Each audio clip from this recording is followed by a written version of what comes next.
Once upon a time, there was a young princess who left her fine castle and wandered out into the woods. She held a golden ball in her hand, her favorite plaything, and as she walked, she amused herself by tossing it into the air. Soon the princess came to a stream of cool, dark water. She sat down next to the stream and tossed her ball higher and higher. At last, she threw it so high that when she stretched out her hands to catch it, the ball bounced away and rolled along the ground. Splash! Right into the water. The princess frowned as she searched for her ball, but the water was dark and deep. So deep, the princess could not see the bottom. She began to weep, and as her tears fell, she cried, "Oh dear, if I could only have my beautiful golden ball back, I would give all my fine clothes and jewels, everything I have in the world." Suddenly, a frog popped its head out of the water and asked, "Princess, why do you weep so bitterly?" "Ugh!" the princess cried. "What can you do for me, you nasty frog? You are no help. My golden ball has fallen into the water." The frog replied, "I do not want your pearls and jewels. I do not want your fine clothes. But if you will love me and let me live with you and eat from your little golden plate and sleep upon your golden bed, I will bring you your ball again." "What nonsense this silly frog talks," thought the princess. "The water is just far too deep for him. He will never get out. But still, he might be able to find my ball. I will promise what he asks." And with that, the princess replied, "All right, you have my word. If you will bring me my ball, I promise to do as you ask."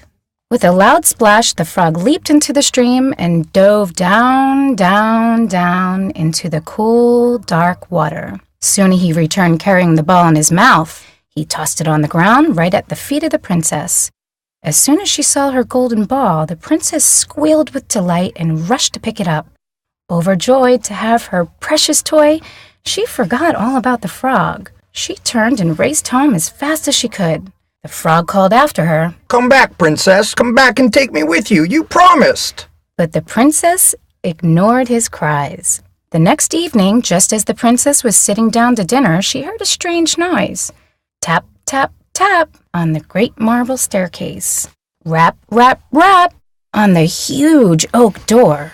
Someone knocked gently and said, "Open the door, my princess dear. Open the door to thy true love here. You made a promise that you must keep. Please invite me in the castle to go to sleep." Princess ran to the door and opened it, and who would she see but the frog? The princess slammed the door, locked it tight, and dashed back to the table, shaking with fear. Her father, the king, said, "My poor daughter, what has you so afraid? You are pale as death."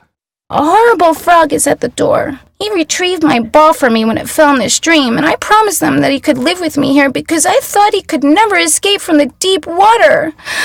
But there he is at the door, and he wants to come in." As the princess spoke, rap, rap, rap, came another knock at the door. Again, the frog said, "Open the door, my princess dear. Open the door to thy true love here. You made a promise you must keep. Please invite me in the castle to go to sleep." "You have made a promise, the king told his daughter, and you must keep it. Go, let the frog in."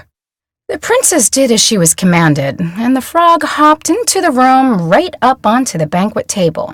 "Lift me up on the chair, if you please," said the frog, "and let me sit next to you." No sooner had the princess done this than the frog said, "Put your plate closer to me that I may eat." She did this also. Then when the frog had eaten his fill, he yawned and said, "I'm tired. Carry me upstairs and put me in your golden bed." So the princess took him up in her hand and put him upon a pillow of her own little bed where he slept all night long. As soon as the sun rose, the frog woke up, jumped from the bed, hopped downstairs, and disappeared. "Good riddance," thought the princess. "He is finally gone and won't bother me any more." But the princess was mistaken. When nightfall came, rap, rap, rap, came a knock at the door. Princess opened the door again, and who should she see but the frog? He hopped on in as if the castle was his very own home and once again slept upon the princess's pillow till morning broke. The third night the same thing happened again, but when the princess awoke on the following morning, she was astonished to see a handsome prince with beautiful dark eyes gazing at her, eyes as dark as the cool, deep stream. Where was the frog? "Don't be afraid, dear princess. I am the frog," murmured the prince. "An evil fairy enchanted me and said I would remain a frog forever until a beautiful princess should take me from the stream, let me sleep upon her bed for 3 nights. You have broken this cruel charm, sweet lady. My deepest wish is that you return with me to my father's kingdom, where I will marry you and love you for as long as we both shall live." The young princess quickly agreed. No sooner had she said yes than the splendid carriage drove up to the castle. It was pulled by 8 white stallions decked with golden harnesses. It carried the charming couple full of joy to the prince's kingdom, where they lived happily ever after.